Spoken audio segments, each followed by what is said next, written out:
The advice and opinions expressed by the host of Autism Live and her guests are meant solely as suggestion and should not be in any way construed as child-specific advice. The Center for Autism and Related Disorders advises working with a board-certified behavior analyst who has experience with autism before starting any intensive behavioral intervention. Any choices you make in determining your child's treatment are completely at your own discretion.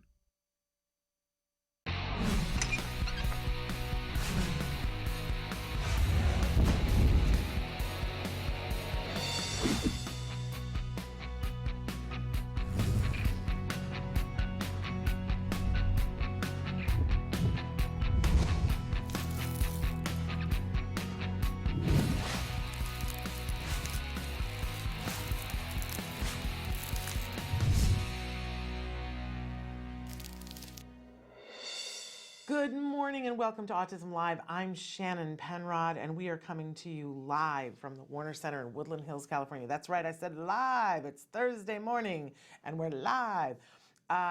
We are, as I said, we're coming from the Warner Center. This is the home for Autism Live. It is also the home for the Center for Autism and Related Disorders. We're thrilled to be here with you this morning. And we got a big show planned for you.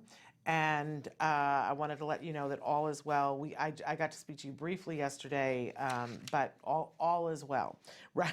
I know some of you will write and go, Shannon, you know, you were recorded. I want to make sure you're okay. No, all is well. All is really well. All right. And just because I can, I want to give a shout out to my brother-in-law because it's his birthday today. So happy birthday, Jerry. There we go. You know what I would love to do? I've threatened to do this many times because, you know, I've told the story about how when I was a kid, for a brief period of time, I lived in Boston and my dad was the sound engineer on Romper Room. And on Romper Room, there was a part of the day, a part of the show every day where she would pick up this thing that it was her magic mirror, and she would look through it, and it was just like a mirror, but there was a hole, and she could look through it at the camera, and she would say, I see Billy, and I see Bobby, and I see, you know, all these kids' names, and every once in a while, because, you know, my dad was the sound engineer, she would say, and I see, my sister's name is Sarah, and she would say, I see Sarah, and I see Shannon, and then she would say, my brother's name's Scott, and we would know that she was talking to us about us, and it was super cool. So if you have a child that you would like me to do a shout out to, please write to us here, and I'm happy to do a shout out, which leads me to my next thing, that there are lots of ways that you can write to us here. So, and by the way, I'll do birthday shout outs or just hello or any specific thing that you want to shout out your child. I would be happy to do that. So Traven is going to show you some of the different ways that you can connect and that you can tell me that or other things. So first of all, we want you to know that our homepage is autism-live.com. It's a great place to go. Lots of resources there, including a chat. If you go to the bottom of the page and you click on the little chat, a box pops up and you get a limited number of characters, but it's quite a few. Feel free to type whatever you want in there, push enter, it shows up here on my screen. You and I can have a conversation in real time, but better than that, you can have a conversation with some of the experts that we have in the studio, which is a super cool thing to do. There are lots of ways that you can have your question also read on YouTube and Facebook, I think, are the two most favorite, but Traven is showing you lots of different ways there. It's whatever matters to you, and I always like to say that if you want to be anonymous, there's, of course, our live feature, or you could just email me directly. And that's another way that you can do that. And look, there it is. Traven has given you my email address right there. s.penrod@autism-live.com. All right. So we like to remind you that we have lots of experts that are on the show, but I'm not one of them. I am not an expert in autism. I'm not even an expert in hosting a show. I'm just pretending. But I've been doing this for a while. My son was diagnosed with autism at the age of 2.5, and he is 16, almost 16 and a half now. Don't rush me, it's going so fast. But he's awesome and wonderful and incredible and the light of my life, and not being held back by anything. And how did that happen? Well, it was a lot of things at the right time in the right amount, right? And I would tell you that the biggest thing of all was that we had services from the Center for Autism and Related Disorders. So it's not a coincidence why I love them so much. That is, nobody's trying to hide anything about that. They got me my kid back. It's why I am more than a little bit in love with them. And what they did was really quality ABA. So, the Center for, if you are close to a Center for Autism and Related Disorders office, and there's more than 250 of them in the United States, and they have affiliates in different places around the world, I would encourage you to go check it out. I would absolutely, without hesitation, tell you to walk yourself down there and see what they have to offer you. But if they're not, I want you to know that that doesn't mean that there's no help or hope for you. There are lots of good quality ABA providers. You want to make sure that you aren't just going to Bob's ABA mill, right? Because there are some people out there doing some pretty schlocky ABA these days. I see it, hear it all the time, and it offends the you-know-what out of me. So make sure that you're getting good quality ABA, and make sure you're getting the right amount of it, and that you're doing it and that you're learning it, and so that they're doing therapy and you're doing therapy. Now, for those of you who are nowhere near any ABA office, and there are places in the world where that is still a reality, I want to tell you that there's still hope for you. There are things that you can do, and two of the resources that we like to give very often here on the show, one of them is the Institute for Behavioral Training, ibehavioraltraining.com. You can learn all the things that the therapists, even all the things that the BCBAs know that can be learned through, book learning. You can learn all of that at iBehavioral Training. You set your own pace. It's not a college class where you have to sign up and say, oh, it meets on Tuesdays and Thursdays, and I have homework that has to be done on the weekend. No, it's self-paced. You decide which class you want to take and when you want to take it, and you start and stop it on your own, right? And it's less expensive than a college class. Like, you could take the whole training to be ready to be a registered behavior technician for less than it would cost you to take even a half of a college class. So there you go. And then once you know how to do it and you want the curriculum, we also encourage you to check out skillsforautism.com, because the curriculum that they use at the Center for Autism and Related Disorders is the skills curriculum. So you have the keys to the kingdom. If you have an internet connection, you have access to all the things that you need. Is it a lot of work? Yes. Oh my gosh, it makes me so tired thinking about it. It was a lot of work for me, and I had a team of people. I had the best possible scenario that I could have, and it kicked my keister. But is it possible? Yes. And I remember sitting at the very first IEP that I was ever at, and, they were talking to me about things. And at one point I was like, shaking my head. And the woman said, well, what is it that you want? And I said, he was 3 at that time. And I said, I want my son to start kindergarten on time and caught up.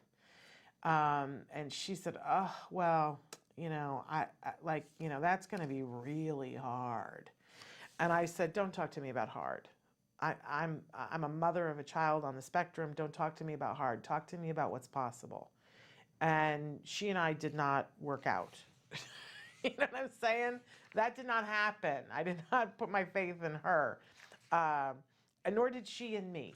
But all's well that ends well, right? I went to CARD instead and said the same thing to them, and they were like, right, absolutely. And that's when you know you're in the right place. Okay. So we like to start Thursdays with something we fondly refer to as the jargon of the day. This is when we take on one word, one phrase, one acronym. We try to figure out what in the hey nani nani are the experts talking about.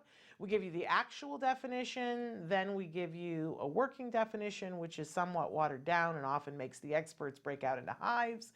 And I have to say that I enjoy that too. Because come on, their definitions make us break out in hives. Turnaround is fair play, right?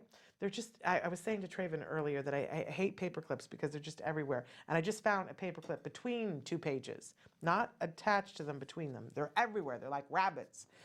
Okay, so anyway, I know I'm all over the map today. Okay, so our jargon today, you see it already on the screen for you. Somebody asked specifically, you asked for SIB meltdown. I'm going to give you the definition of SIB, and then we can talk a little bit about what a meltdown is. Okay, so SIB, doesn't it sound like a short abbreviation for siblings? Yay, we love siblings, right? No, SIB stands for self self-injurious behavior. So that is not something that we want to say yay to, right? So let's start with our actual definition of self-injurious behavior. It's a class of behaviors that result in physical injury to an individual's own body. This may include, but is not limited to, head banging, punching or hitting oneself, hand or arm biting, picking at skin or sores, swallowing dangerous substance or objects, and excessive skin rubbing or scratching. So that's just a beginning list of things that can be under the classification of self-injurious behavior.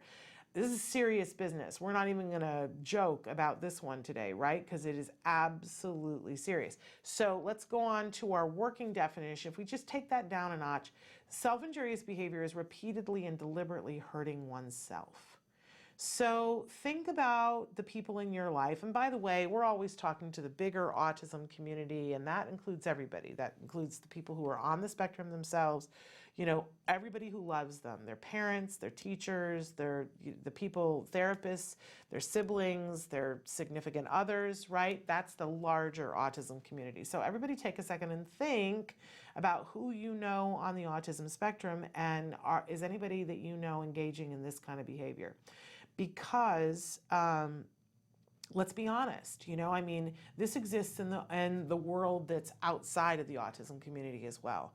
And I think, there's been a pretty significant uptick in self-injurious behavior in teenagers in the last 20 years. That self-inflicting harm, whether it's kids who, puncture themselves in the arm or cut themselves, right?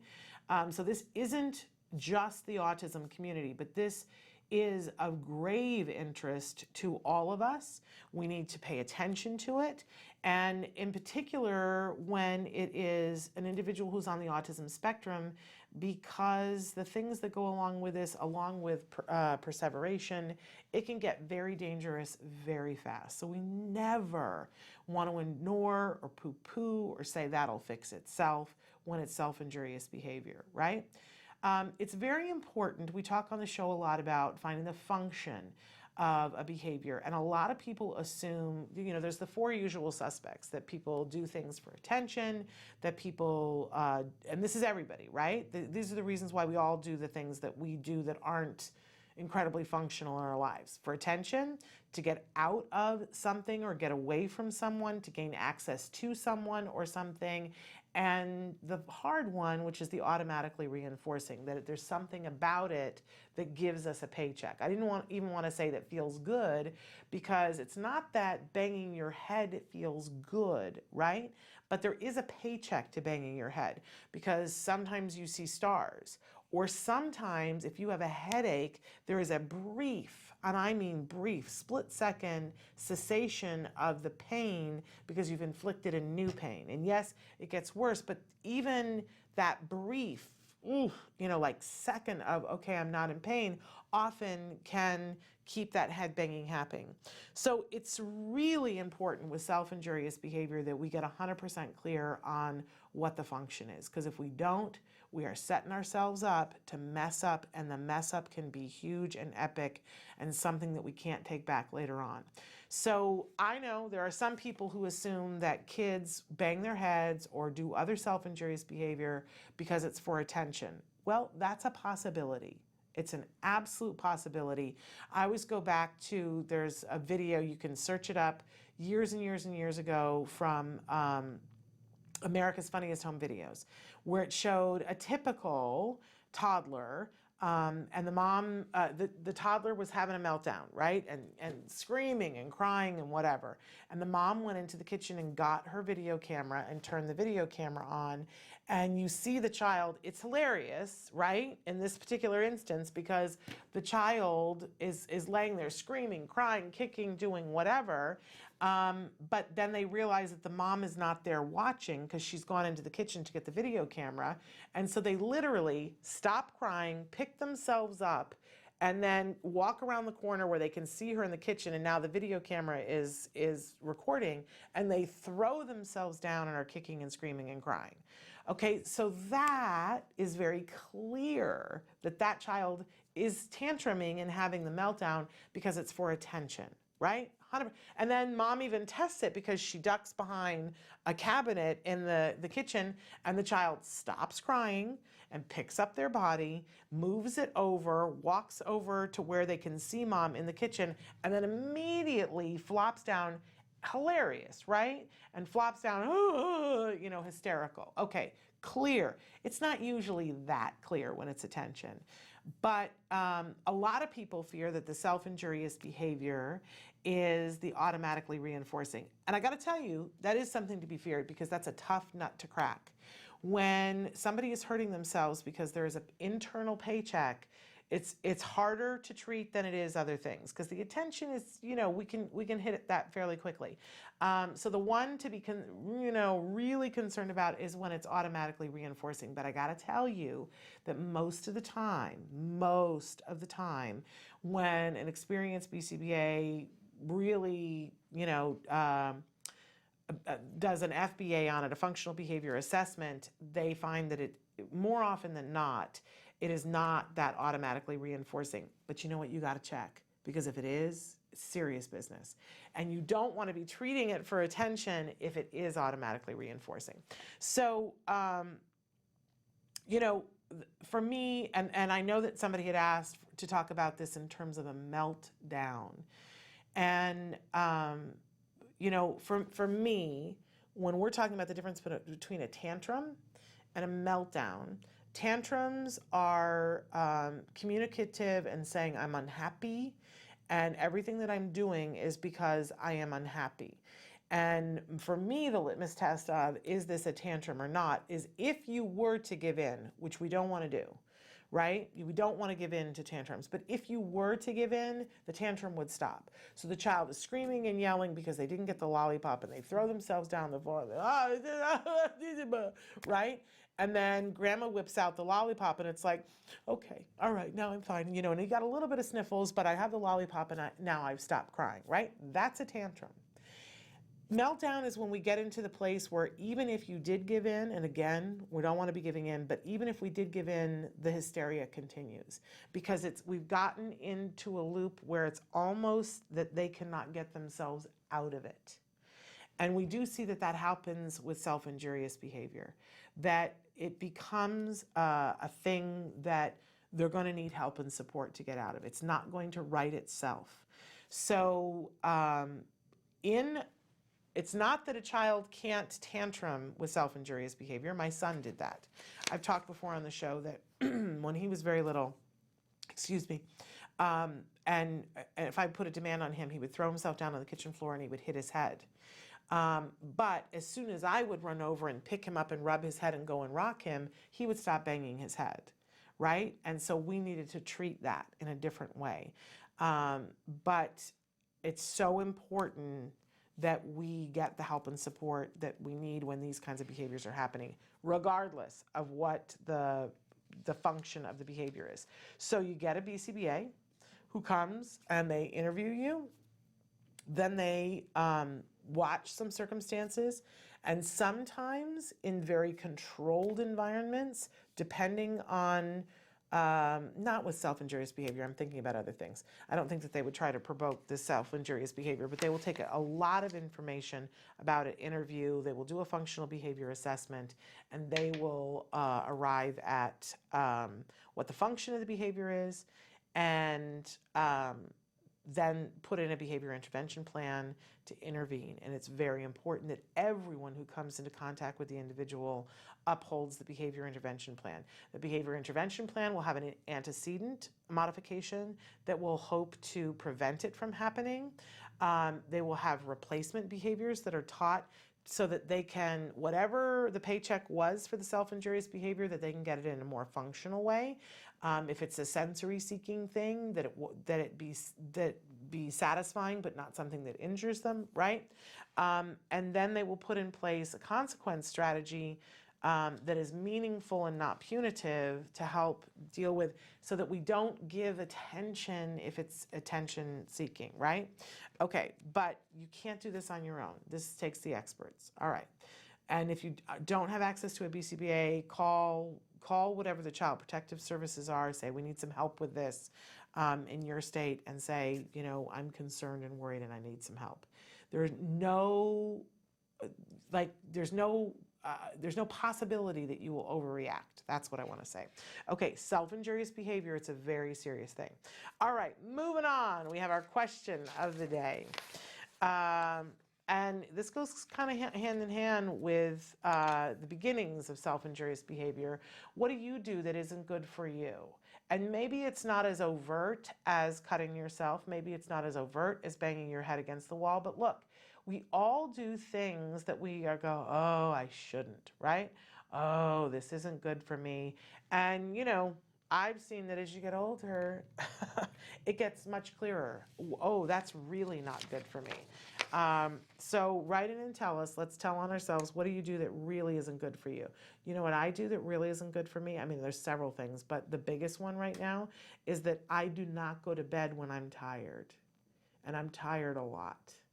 But I push through that. I told my husband, there's like a period of time at night where it's like, I'm tired and that's when I should go to bed. And I go, no, I'm going to push through. I got stuff I got to do. And I want to live my life. I don't want to be in bed at 8:30, right? So I push through that. And then I get to an hour and a half later and I hit it again and I push through that. And then I can't go to sleep. So then I'm up to 1 o'clock in the morning. It's not good, folks. I need to go to bed earlier. Even if I could get myself to go to bed at the second time, it'd be good. But what do you guys do? Let's tell on ourselves, right? Maybe telling on myself will make me be better. I'll let you know. All right. We always have a topic of the week as well. And our topic this week continues to be a safe place to fail. And again, that is not a typo. It is not a safe place to fall. We want that too, but you want a safe place to fail. We all need to have, look, we won't grow if we don't put ourselves in a position where we might fail. I want to encourage all of us to look at things where you're stuck and go, okay, why am I not pushing the envelope here? Is it because I'm afraid I'm going to fail? Well, accept it. You're going to fail some of the time, but remember that it's those course corrections. You see that, oh, yeah, no, you check in and go, oh, that's not working. All right, let's try something else then. I remember being at a conference and somebody talking about the fly in your house. And they said, have you ever noticed that at the end of the summer, you got to clean out because at the window outside the screen, there's a bunch of dead flies. Well, why? Because the window is open and the flies can see the outside and they try and they hit the screen and they hit the screen and they hit the screen, and flies only live for 2 days?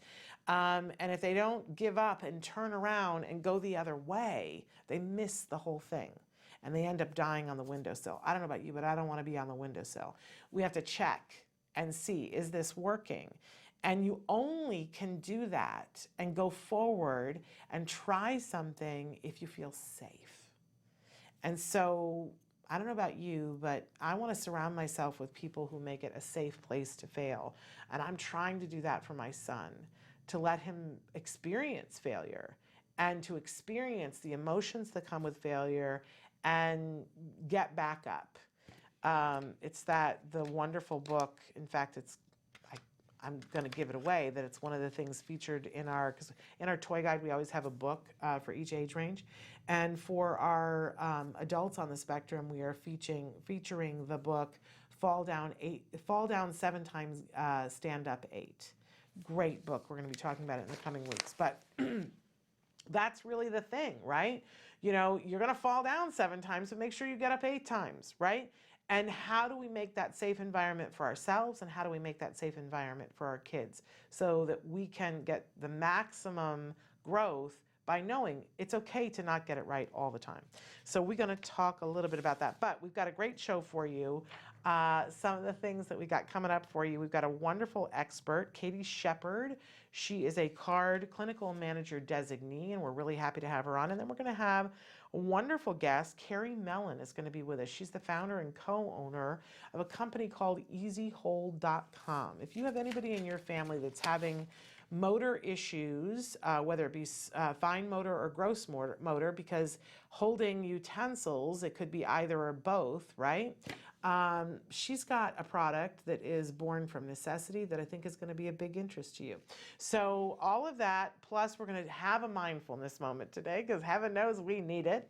And we're going to try to talk a little bit about how we make a safe place to fail for our kids if we have time, plus your questions and comments online. So stick with us. We're going to be back with Katie Sheppard after these messages.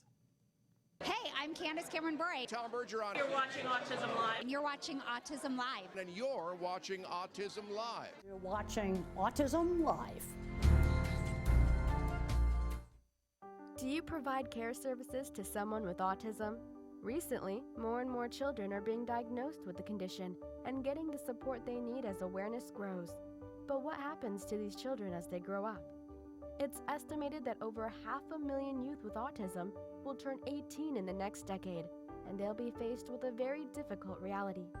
As children with autism grow up, their services start to disappear or become very difficult to access.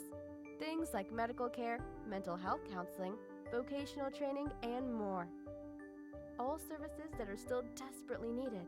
The loss of support that youth with autism face as they grow up is so severe that it's referred to in the autism community as falling off a cliff. Adults with autism need the same level of support they had as children to avoid falling off the services cliff. Introducing Skills Living, the web-based software designed specifically to help transitioning youth and adults with autism so they can avoid the cliff and instead fly to success. With Skills Living, help your learner with autism develop the skills they need in all the critical areas of adult life, including self-control, planning, and problem-solving, effective communication, performing life skill tasks for independent living, acquiring and maintaining employment or other meaningful activities, developing and maintaining social skills and relationships, accessing transportation and public services, and being safe. Skills Living includes a comprehensive assessment, a data collection mobile app, behavior intervention plan builder, and automatic progress reporting. It also provides a complete curriculum addressing 16 key areas spanning the entire range of functioning adulthood. Skills Living is easy to use and can be implemented by schools, parents, and autism service providers. Call or click today for your free demo and see how Skills Living can help your learner with autism avoid the cliff and instead reach their fullest potential. Skills Living. Wish, learn, become.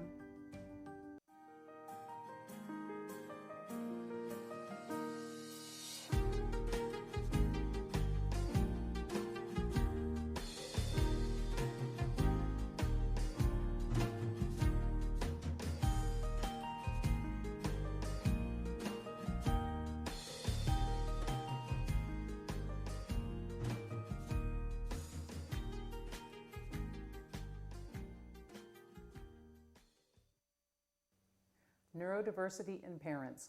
One big happy family? We hope so. Anyway, what is neurodiversity?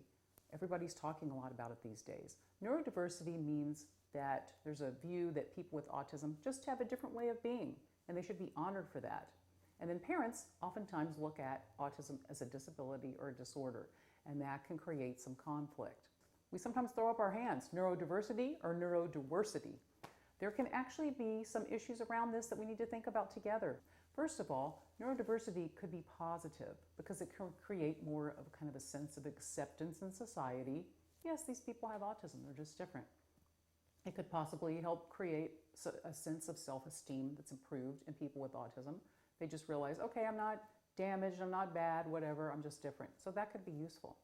On the downside, it could be an excuse to not give services to people with autism, to not have much empathy for their parents, and to not look at ways that they can be helped. And in many people that have autism, they do very well. Other people do not do well at all. They can't access services. They cannot enjoy their life. They're in pain. So it is important that we understand it's not just one issue. So how do we solve this when we look at neurodiversity?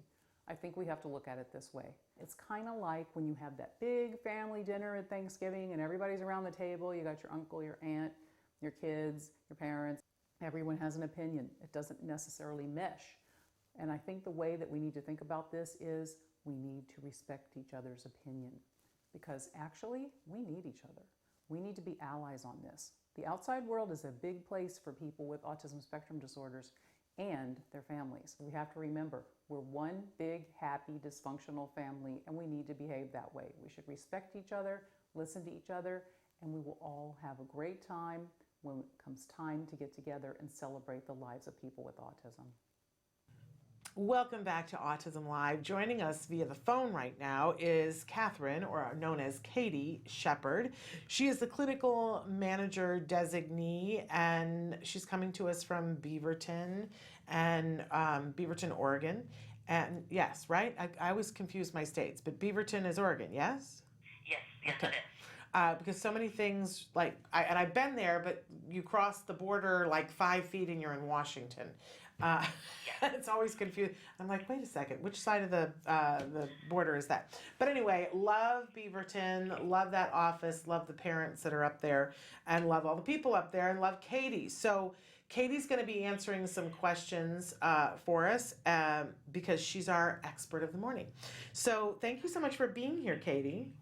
Well, thank you for having me on. So my first question for you is, my 3-year-old was just diagnosed with ASD. Why are they recommending 40 hours of ABA therapy? That seems like a lot for a 3-year-old. And I want to just say, everybody, when they come into this community, pretty much says the same thing, right? Well, that's a lot. Yeah. Yeah. Yes. That is a very common, like, wow, it's 40 hours. That's like a whole work week. We all Yeah. work 40 hours, right? That's a full-time job. For somebody so young, right? Yeah. The reason we recommend that is just the studies that we've done have really shown that the earlier we get really intensive therapy, which is teaching that the basic building blocks, all those basic skills that they're going to need to know, the earlier and the more we can get in, the longer it lasts and the effects of it last longer. And so that later in life, they can revert back to it because they were able to get that early learning in, very intensive, and it helps them later on to have those basic skills on. Yeah, I mean, and thank you so much, because I forget that part of it, that, you know, that it sticks longer the earlier you get in. But my thing that I always say to people is, it works. That's why we do it that way. You know, but yeah. It does, and it seems like it. But they have fun. Yes. A lot of the time, half the kids don't even realize that they're here for 40 hours because they're having fun. Yes. And absolutely. That's what my kid had. That's what I tell everybody. And I was the same way in the beginning. I was like, that's too much. No, it's exactly what works. And you want to do what works. Okay, moving on to the next question. My teenager had ABA as a child and did really well. He's now 15, and there are some new issues with friends and girls and just that high school stuff. I don't know what to do. Is there a different kind of ABA for older kids that could help him? Great question. Yeah, that is great. So there is not a different kind of ABA, but there is a different way we'll approach how we do it. Here at CARD, we actually do have a particular program called Skills for Life for young adults and adults to really teach them those relationships and those skills that they'll need for college and the skills that they'll need to be able to function as adults on their own. That's really geared towards that kind of area, right? And it's something new and that we've done, and we found it to be effective of where we're teaching those life skills and those social skills for those older clients. And we're going to take this as a much more natural, we're going to take it as a much more natural approach. We're going to maybe go out more into the social, go out into the community a little bit more and have more of these skills, have more of the home skills, because this is where it's needed, right? And we're going to really focus on that and bringing it more to the client themselves instead of having them do what you consider the basic building blocks of the ABA, because they've already had that, so let's build on that. And, you know, I love skills living. I think it's amazing. And I think it's awesome for if a parent wanted to do a trial of it, you could look at it for 14 days and take a look at it. But obviously, if you have the ability to go back to your ABA provider and say, hey, here's the curriculum, and, you know, can somebody be working on this with them, especially a teenager, because you trying to do it, I have a teenager, and I'm just going to say good luck with that. But going back to your ABA provider and saying, here are the lessons that we want to work on, I think is a powerful, powerful combination. So we even have we show a commercial on a regular basis for Skills Living. So check that out, you guys. Okay, last question, Katie. They keep talking about starting early on job skills to help our kids on the spectrum. I have a 10-year-old daughter. What can I do to help her to be ready for a job? So this really is into really looking at kind of what we would consider these executive function skills. Let's look into what is she interested in, where's her focus going to be, and let's hone those skills on. Let's get her to problem solve. Let's get her to attend to what she's doing, and let's build upon that, right? Let's find something and build each step up, whatever you want your child to do, right? For these job skills, right? Where do you want them to go? Let's focus on that, and let's build up their problem solving in that area. Let's build on their communication in that area and their skills. Yeah, when I look at all the families that have been successful with their kids, and when I say successful, I mean that their kids are teens or adults, and the kid on the spectrum is happy and has friends and is working a job, and they get along well with their parents. So I'm calling that success. And by the way, that is some kids who are very impacted and some kids who are not as impacted. So it's across the whole spectrum. But the things that they have in common are that early on, when the person on the spectrum said, I'm interested in this, the family doubled down on it, like crazy doubled down on it, and said, okay, well, let's, you say that you're interested in planes, let's go visit an airport hangar, and let's go talk to pilots, and let's go look at an engine of an airplane, and and fed those desires, and didn't say, well, you're 10, you'll grow out of that, we'll worry about it when you're 14. They really, so I love that you're saying, what are they interested in and how can we do that? Because I do think that that's part and parcel of the recipe for success. And I also love that those parents got very practical about it, that it wasn't just, well, I'm going to go buy you a toy airplane. It was, well, let's go look at somebody who's doing that job and ask them what they did. So at a very early age, they heard, oh, so I'm going to have to study to be a pilot. I'm going to have to learn this. I'm going to have to get better at this. Because it's what we see a lot of I see it anyway, Katie, I don't know about you, that a lot of times when you wait and start talking to an adult who's on the spectrum and say, what do you want to do? And they say, oh, I want to be a pilot. Sometimes their feeling is, well, then I should be able to go do that tomorrow. And they're missing all the work that goes up to that. And it's frustrating to them. Yeah. So I'm sorry, I'm talking to them. Focus on areas that they love. What can be more reinforcing to having to do work other than your reward is you get to do what you love. Exactly. Let's focus on that. Exactly. But like really getting them, to know what's involved in that, I think is super, super awesome. And, the person who's coming to mind the most to me right now, that I think we're having on the show again soon, is Danny Bowman, who is an amazing young woman who is right now getting her master's degree in art. She's an animator, and by the time she was 14, she had opened her own production studio for animation, and by the time she was 16, she was teaching other kids on the spectrum. She flies literally all over the world to teach kids on the spectrum how to animate. And she's 21, 22, and on the spectrum herself. But her aunt was the one who was like, she wants to draw cartoons. Let's get her a program so she can animate. Let's get her a class so that she can animate, and made it happen for her very early on. And she's one of the most incredible businesswomen I know. So there you go. Woman on the spectrum, making it work. Well, Katie, thank you so much. I barely let you speak, but what you said was gold. No, thank you very much. Thank you, Shannon. All right, well, I'm going to be calling you soon to touch base. I want to get back up to Beaverton very soon. Yes, we would enjoy having you here. Wonderful. Thank you so much, and give my love to everybody up there. Thank you, Shannon. All right, you take care. Okay. Bye-bye. Bye. That was Katie Sheppard, clinical manager designee up at the Center for Autism and Related Disorders, Beaverton, Oregon office, which is a great office, big, huge. They have a back room that is like ginormous. Love, love, love to visit there. Okay, we are going to take a break. We're going to come back. We're going to check in a little bit later on. I know you guys have been writing some things in. Maybe I should check in really quickly. But let me tell you that when we come back, we're going to be joined by Kerry Mellin, and she's the founder and co-owner of EasyHold.com. You're going to see what these really cool different utensils do and how they work. Because it's super awesome. Okay, I just want to say on YouTube, shout out Carla says, my nephew is 9-year-old, and since he was little, he flaps his hands while walking. He says it's because he's pretending to fly a plane. He started to put saliva on his fingers and wet his nose with it. Yeah, those are automatically reinforced behaviors. Sometimes people call them self-stimulatory. It's that thing we were talking about earlier about it gives a paycheck to itself. So he's flapping his hands, and when asked about it, it's great that he has the ability to say that, you know, he's pretending to fly a plane, and it's working for him. You know, and here's the thing, and the licking the saliva and wetting his nose with it, there's something about that too that's making him happy.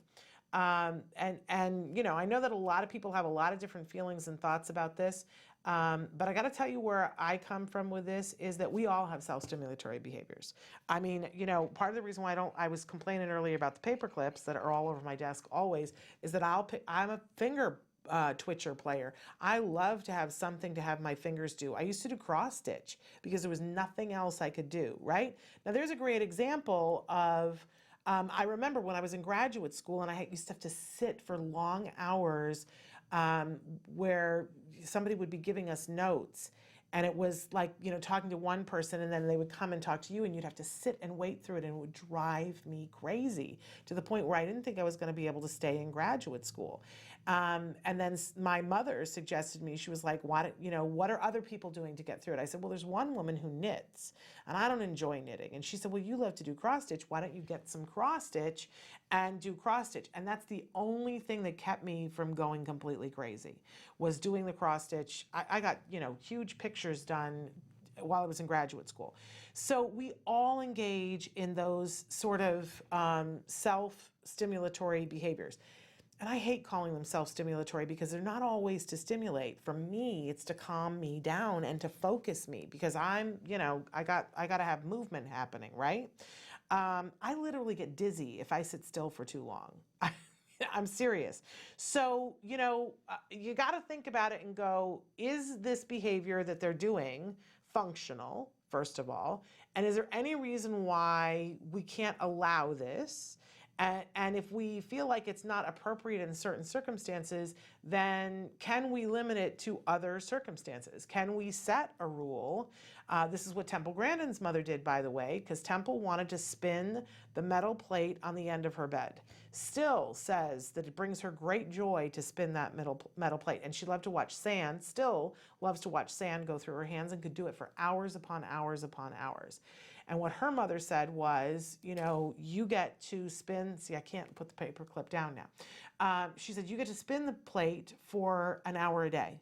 And that's it. And the rest of the time you have to be out doing something else. So and that worked for Temple for that thing. For something like hand flapping, you know, my question to you is it preventing anything? And I hate it when it prevents social things, because I hate it when we have to make allowances for what other people think. But, you know, sometimes you do because you don't want your child to be bullied, right? I really want to work on the other side of that and get kids to not bully kids because they hand flap, right? But the truth of the matter is that you can't hand flap and write at the same time, right? So in that circumstance, they're in direct conflict, right? So maybe we would make a rule then about when it's time to write, we have to write our thing, and that, you know, every so often you can take a break to flap. But for me, nobody has ever harmed anybody through hand flapping.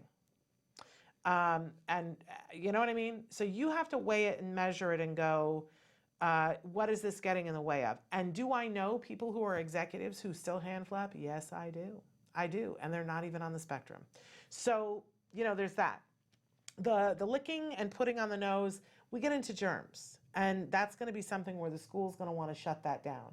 So I would want to know, what is the function of it? What's he getting from it? Is it that his nose is cold? You know, is it that he likes having something, you know, wet touch his nose? Because you can get him something else. He can have a little.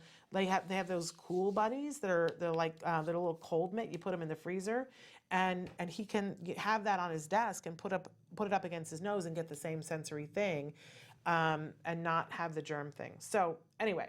My point is, we shouldn't just, I hate it when people are like, well, just get rid of the self-stimulation. No, it has a purpose. We have to do a behavior intervention plan where we figure out what the function of it is and give a replacement behavior that gives all of the things that behavior needed, and we want to put limits on the other behavior, and/or both, really, because you always want to give a replacement behavior. Okay. I also want to say that someone said that I walk around barefoot in the house and most of this time skip taking proper care of myself or rest to sustain myself. And I got to say that that's a lot of us, right? That we need to be sure in ourselves, because the question was, what do you do that you know isn't good for yourself? So I think it's better to call it out, and then we move forward. All right. We got to go. We're going to take a break, and then we're going to be back with Kerry Mellin. She is the founder and co-owner of EasyHold.com. Stick with us.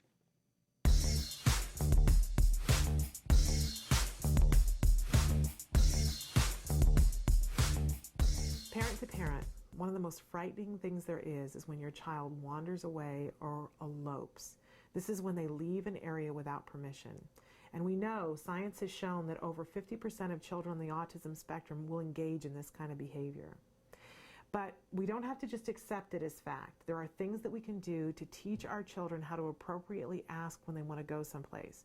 But before we can teach, we have to know why they're doing it. Are they wandering away to go to something, or are they wandering away to escape something? Really important that we know that.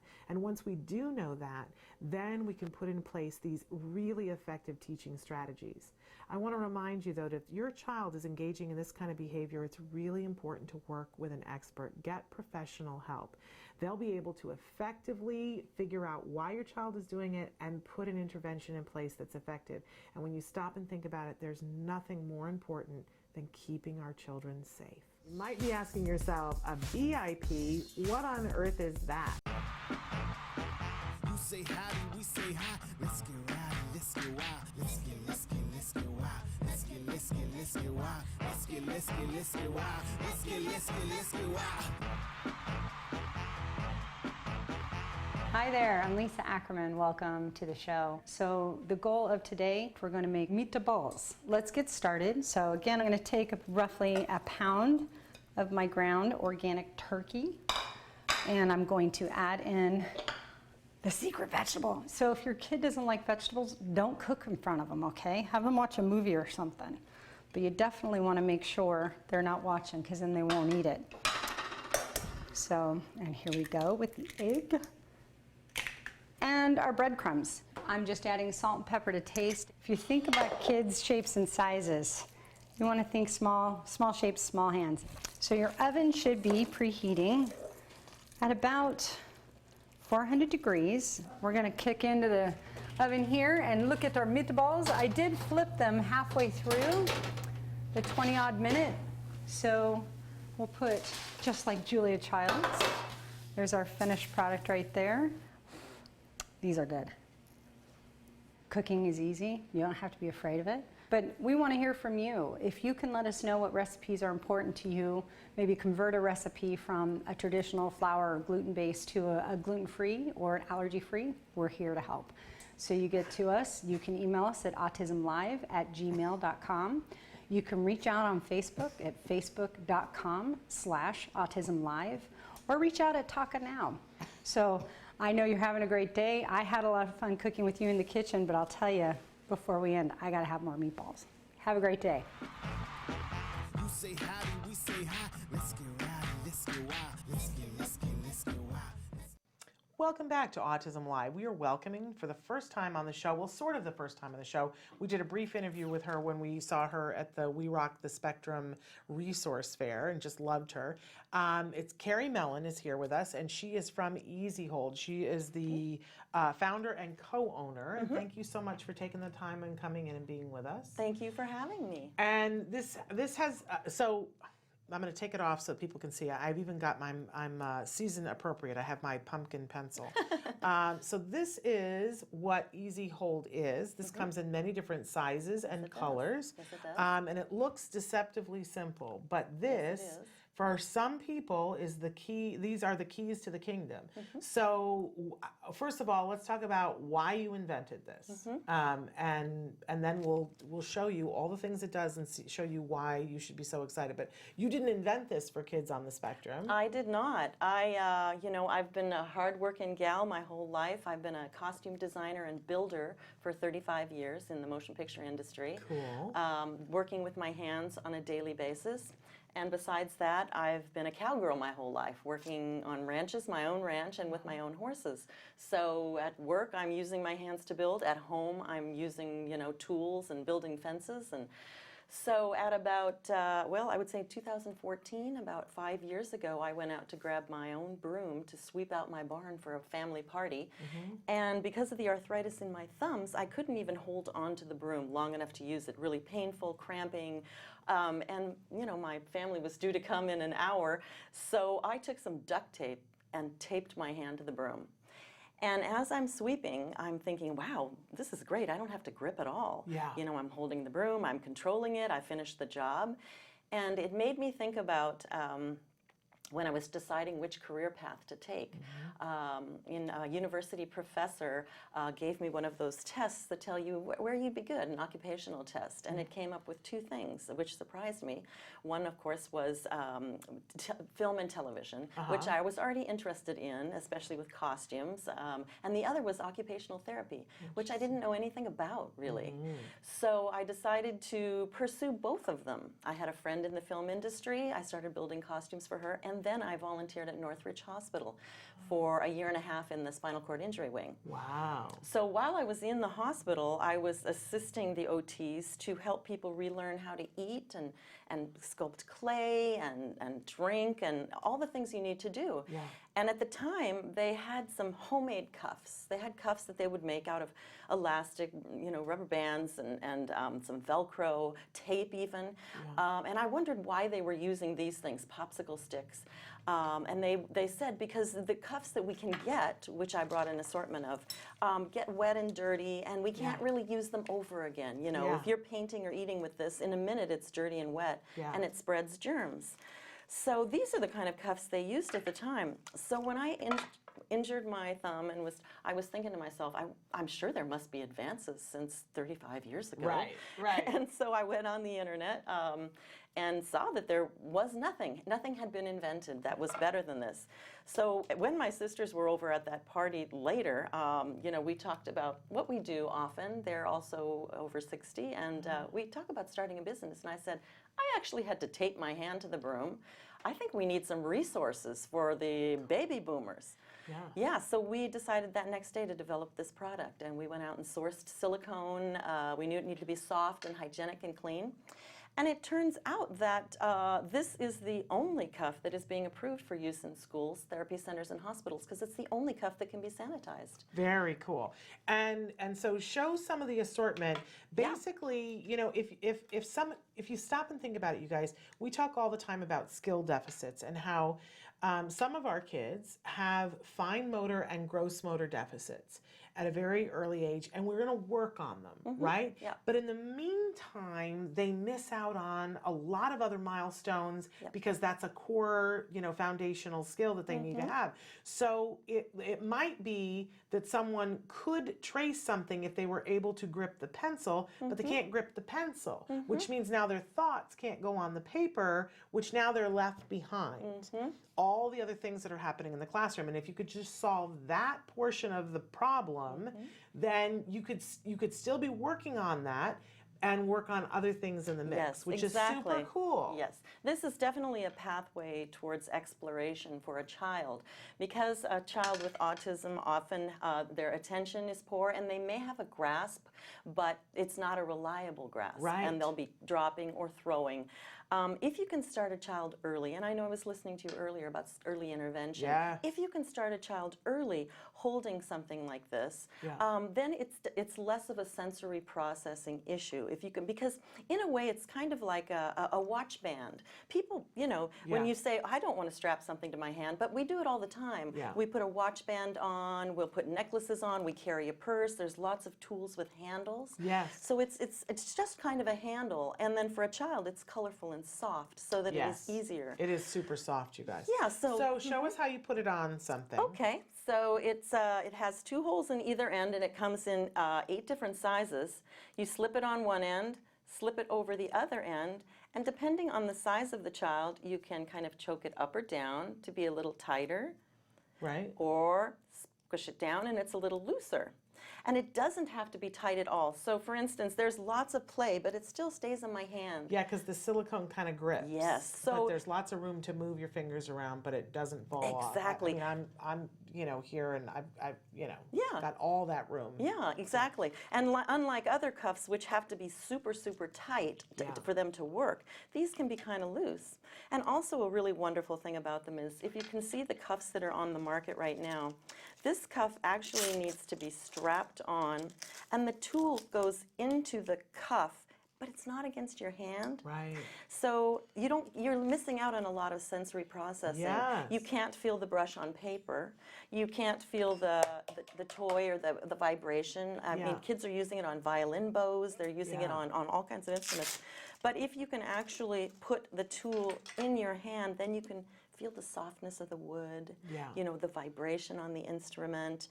It's a little bit more, there's more sensory processing that goes on. As a parent, too, I like the fact that, you know, you can help your child to put it on, but if your child wants to take it off, they can. It's easy to come and off. So, and I do like that aspect to it, where I feel like you're strapping your kid into something where they don't have choices. Yes. When this Velcro goes on, it doesn't come off. Right. Yeah. And it's itchy, and it sweats, and everything else. Yeah. Whereas this is just really amazing. So, and you do have them in different sizes. You show us the bottle and the sippy cup. So this is a sippy cup and a bottle holder, and for many children, it's a game changer, especially if you're an infant, and for a parent, this is a great tool for parents, because if they have other children, you really cannot be holding a baby and feeding the baby in the morning when you're trying to get your other kids to school. So this is super helpful. Also comes this same size. Fits onto a sippy cup for an adult or a child. And this same one can go onto a tennis racket or a boat oar or a bicycle pedals or bicycle handlebars. So for anything where a child or an adult needs something for a repetitive, secure grip, this size will fit on anything. Amazing. I like the drumsticks, too. Yeah, the drumsticks are great. We're selling these to a lot of adaptive classrooms for kids that don't necessarily have a grip issue, but they do lose things or throw things. So they're super comfortable, and because they're soft, they have a good recoil for musical instruments, and they come in different sizes for the musical instruments. Even children there are some children with cerebral palsy, limb loss, pediatric stroke who haven't held a toy. So even just holding a superhero, it means a lot to a kid. Or if you have a child that has digit loss or finger loss, having them be able to hold a toy, and if they have full function of their right hand, well, they can hold the toy on their limb and still be able to manipulate it, brush their hair, play with it. So this is a really invaluable tool for children with limb loss as well, and adults. And I think, you know, for all of the playthings, super, super cool. But I can think of 3 things right off the bat with autism where it's going to come in super handy for our young kids.